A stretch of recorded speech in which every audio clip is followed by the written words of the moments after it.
Friendship ఇది చాలా నీ జీవితానికి, నీ కుటుంబానికి చాలా ప్రభావితం చేసేది ఏంటంటే, ఇప్పుడు నేను ఒక మాట అడుగుతాను, నీ పిల్లోడు మంచోడే కానీ నా కొడుకు నా కూతురు సహవాసంతో పాడైపోయిందండి అని మీరు ఒప్పుకుంటే చెయ్యొద్దండి.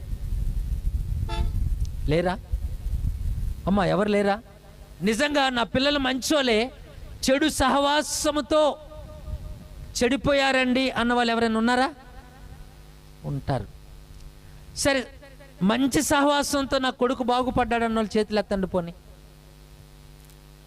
అమ్మా, చెడిపోయినా సహవాసంలోనే, బాగుపడినా సహవాసంలోనే. అయితే నేను అనేది ఏంటంటే, సహవాసం చాలా విలువైనది. అయితే ఈరోజు నేను అంటాను, నీ సహవాసం విలువైన వారితోనా, చెడిపోయిన వారితోనా?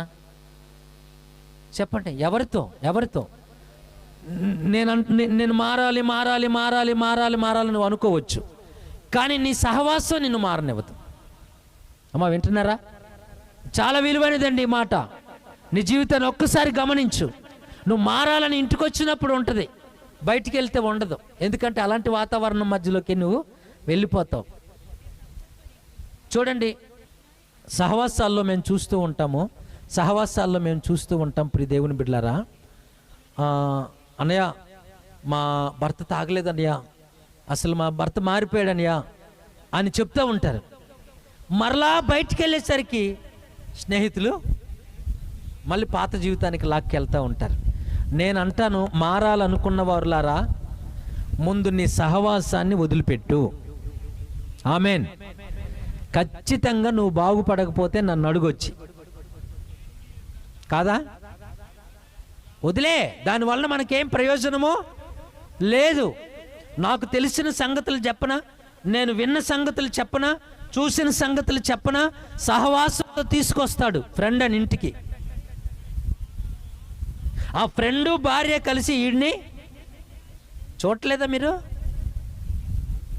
ఫ్రెండా? అలాంటి వాళ్ళతో నీకు సహవాసం ఏంటండి? స్నేహితులు నిన్ను పాడు చేస్తున్నారు, నీ ఆలోచనలు పాడు చేస్తున్నారు, నీకు అర్థం కావట్లేదా? ఈ నష్టం అంతా ఫ్రెండ్షిప్లో జరుగుతుంది, సహవాసంలో జరుగుతుంది. ఇప్పుడు దైవ జనాంగమా, లేడీస్ అయినా నేను చెప్తున్నా, చిన్నపిల్లైనా నేను చెప్తున్నా, నీ సహవాసంలో ఆశీర్వాదం ఉంటే చెప్పు, సహవాసం చేయి. ఇంత చెడు నీకు కనబడినా వదిలిపెట్టు, బాగుపడతావు. స్తోత్రం. కాబట్టి చాలా ముఖ్యమైనది ఏంటి చెప్పండి అమ్మా? చాలా ముఖ్యమైనది ఏంటి? సహవాసము. ఒక మంచి సహవాసాన్ని కోరుకోండి, చెయ్యండి. ఆ సహవాసం చేయండి, ఆశీర్వదించబడతారు. ఆమెలో మంచి వారితో సహవాసం చేయండి. దేవుడు తన సహవాసానికి పిలుస్తున్నాడు. మంచి స్నేహితుడు ఏం చేస్తాడు? ప్రాణం పెడతాడు కదా. మరి వీళ్ళేంటి ప్రాణాలు తీస్తున్నారు? ఎందుకు ప్రాణాలు తీస్తున్నారు? నీకు ఇంకా అర్థం కాలేదా? తీసేయి. ఇంకా నీకు అర్థం కాలేదంటే మనకంటే దరిద్రులు ఇంకొకరు ఉండకపోవచ్చు. కాబట్టి ఈ లోకాన్ని నువ్వు చదువుతున్నావు, చూస్తున్నావు, వదిలిపెట్టు. తీసే వాళ్ళ వల్ల ఏ ప్రయోజనము లేదు. కానీ ఒక మంచి స్నేహితుడు ఒక మంచి సహవాసానికి పిలుస్తున్నాడు. మనం ఇప్పుడు చదువుకున్నాం, తన కుమారుడైన యేసుక్రీస్తు సహవాసమునకు పిలిచిన దేవుడు నమ్మదగిన వాడు. నమ్మితే చప్పట్లు కొట్టండి ఒకసారి. హల్లెలూయా. తన కుమారుడైన బిడ్డలారా రండి, నా కుమారుడితో సహవాసం చేయండి. తండ్రి ఏం పిలుస్తున్నాడండి?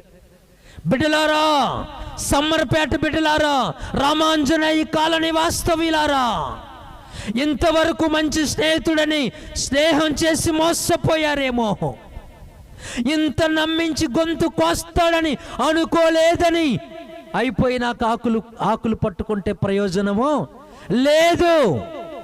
ఒకవేళ మోసపోయారేమో, రండి. ఇదిగో దేవుడు చెప్తున్నాడు, తండ్రి చెప్తున్నాడు, నా కుమారుడున్నాడు మంచివాడు, మిమ్మల్ని రక్షించడానికి సమర్థుడు, మీ పాపము నుండి తీయటానికి సమర్థుడు, మీకున్న గుడితనం, మీకున్న చెర విడిపించడానికి సమర్థుడు. రండి, నా కుమారుడు మంచి స్నేహితుడు, మీ కొరకు ప్రాణం పెట్టే స్నేహితుడు.